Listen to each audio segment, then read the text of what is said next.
Applications of DBMS.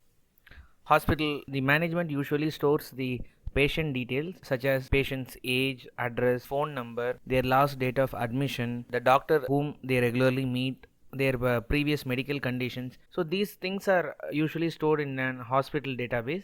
The university database usually stores the student name, age, phone number, gender, the courses they have taken, history of arrears. Bank, usually in bank the data stored is the customer's name, customer's phone number, their address, their transaction history, their loan details, their bank balance, etc. In factories, usually the employee details such as employee's name, age, number of years they are working in the factory, their pension benefit, their phone number, address, and other details as well. In airline system, the passenger details such as passenger's name, age, phone number, address, their current trips details, etc. The same can be applied for railways also. Point of sale or any supermarket we go, once we give our phone number, the salesperson is able to give the entire history of our details. In certain supermarkets, even they ask us to buy their own card. So once they issue our card, they get our details such as our name, phone number, and address. So each time when we visit the particular grocery shop, the salesperson just enters the customer ID, and once he enters the customer's ID, he is able to retrieve the customer's details on a single click. So this is how it works in grocery shop as well. Data is inevitable in almost any industry. Data plays a vital role, and to store this data we need a dedicated system. DBMS is such a system which comes handy and stores data in an efficient way. Thank you.